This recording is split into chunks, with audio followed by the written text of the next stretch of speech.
Well, hello everybody and welcome to my new YouTube channel, The Northern Runner. Today's video is about the Great North Run 2023 and my PB attempt. So stick around to hear me talk about my previous 14 attempts at the Great North Run, as well as my training, my fueling strategy, and also my actual strategy for the race itself. The route is definitely not as flat as some people say it is. So here are my last 14 years of attempts at the Great North Run. You can see I started in 2007 and for the first few years gradually got a little faster and faster before 2014 where things got a bit slower. But eventually by 2017 I hit that PB, 1 hour 48 and 54 seconds. Ever since then I've been trying to hit it, I just can't reach it, but this year you can see is a sort of red font at the bottom. This year I'm hoping is going to be different, and the reason for that really is the amount of effort, the amount of training that's gone into the Great North Run this year. If I just drop down and show you my Strava training calendar, you can see that my mileage peaked back in March, and that was in preparation for the Manchester Marathon, which was in mid-April. I did that in 4 hours 13. I was hoping for a 4 hour, but maybe next year. But since then I've maintained. Historically across those previous 14 Great North Runs, I would start maybe 12 weeks before the Great North Run, train for the Great North Run, do the Great North Run, but then do nothing. Maybe play football, other activities like that, but not pick up the running again until next year. So the difference this year for me is that it's maintained throughout the year. We're currently 10 days out from the Great North Run now. I've already done 105 miles in August. It's the 1st of September tomorrow, so I won't be doing any more. I've done my final run for August actually. But I'll be doing several runs between now and next week. Something that I've also done differently this year is made use of the Garmin Coach. So I've followed this Garmin Coach half marathon plan, and I have my coach Greg.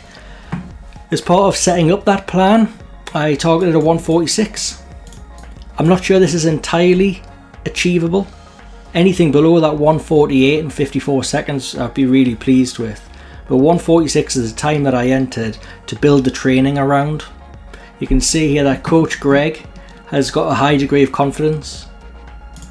It's borderline extremely confident that I will achieve this goal at the Great North Run next week.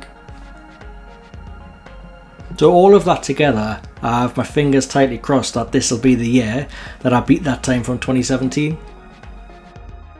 So I plan on taking 4 energy gels throughout the race. I'll likely take just a standard gel at 3 miles, and then the caffeine gels at 6 and 9 miles, and then I'll see how I feel at mile 12. It may be that I take that 4th gel, it may be that I'm feeling fine and I can push on for the final mile without it. So I'll be wearing the Nike Vaporfly 3 in this strange, beautiful pink colour. I wore these for the Manchester Marathon and I really enjoy wearing them. They seem like a fast, light pair of running trainers. My only problem with them really is the durability. As you'll see here on the bottom, the soles have really worn, and I haven't done that many miles in them, maybe 60 miles. And you can see there that the bottom is all sort of worn away already. It's wearing away along the edges. And whilst they look great, they feel great, I'm not sure really that they're worth the investment. They are £200 trainers, and I've barely got any life out of them, any running out of them, and they're already showing some really serious signs of wear. So for the final part of the video, I wanted to talk about the actual route itself. So for the first 3 miles, or first 5 kilometers, if that's the way that you track your runs, the first 3 miles are downhill. There is an undulation, and there are various undulations across the Great North Run route, and by that I mean up and down. When you start, you'll probably get dragged along by the crowd, and I always start on the left hand side. So at the start line, you can start on the left side of the motorway or the right hand side. I'll start on the left, and that takes you underneath and round to the right. Whereas if you start on the right hand side, you have to go up and over the top. So it's up and over a flyover on the right, or stay to the left and you go under the flyover, and that for me is more of a downhill flatter route, and that brings you down and around to the Tyne Bridge. The Tyne Bridge, bridge deck is relatively flat. I would say though at this point, there is a slight incline onto the bridge, fairly flat across the bridge. You get across the other side of the Tyne Bridge and it starts to go up. It is a bit of a climb, it sort of bends around to the left. You then take a relatively sharp left turn and sort of head towards the Gateshead Stadium, but pretty much as soon as you take that left, it's up and over.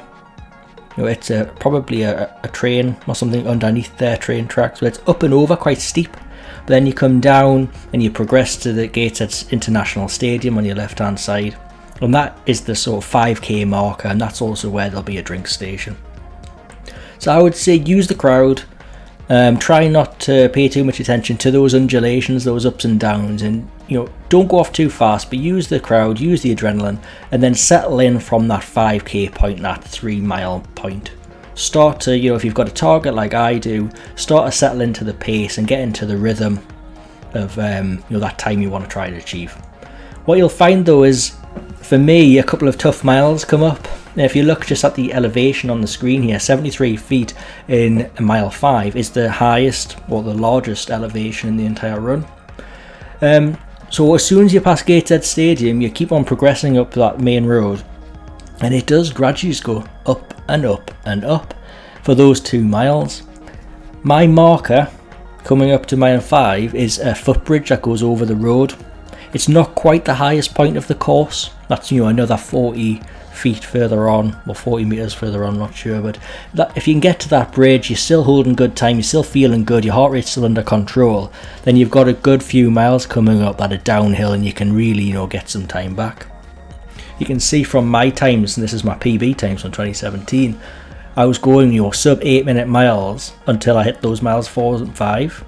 I then slowed down quite considerably, really, going up those hills, but then for the next 3 miles I was able to bring the times back down, because they are overall a downhill mile. That's not to say there aren't undulations, it definitely is not straight down, it's up and down, but overall it's a down mile. My worst point on the course, beyond that highest point at 5, my worst point, and where I've had issues in every race since 2017, is mile 9 onwards. So if you just scroll the map along a little bit here, mile 9 is just as you come on to John Reed Road, which is coming right here, this section here, hopefully you can see my cursor. You take a right there and it's gradually uphill. There is a shower on the left hand side where you can run through that shower to keep cool, but it's uphill, and that's at a point where my legs are getting tired, my heart rate's going up and I'm starting to really struggle. And honestly, every year since then, you can see this in my Strava times, I'm doing great to this point and it starts to go downhill from here, and I don't mean downhill from an elevation perspective. In theory, once you're through mile 9, it does go downhill, and the Great North Run organisers do put on generally like a music zone, like a lively music, maybe dance music, bass zone or something like that, just to try and keep everybody going at this point. It's a fairly straight road, as you can see on the map just on the right here. It's fairly straight, coming down up until you get to mile 12. And mile 12 feels hard, everyone's tired by this point, and it's straight up. You're going up, up, up, and eventually you'll see a roundabout at the top of the pub just to the left hand side. That marks the point where you drop down onto the seafront. As you come along the seafront, at first, so if I just show the cursor, as you turn that corner, that's where the sort of mile 12 marker appears. So you come around the corner and you start your final mile, which is a bit of a slog along here, but it's really well supported. One thing to watch out for is if it's a sunny day, you do get a lot of people who struggle a lot at this point, start to pass out on the side of the road and stuff, so just be careful and obviously help people if you can and need to. But if you're going to see anyone that's struggling, that's where you see them. But you'll start getting those mile markers, the distance markers at this point, counting you down, and the support's really strong, and obviously as you come into the finish line, everyone's cheering and it's a great finish.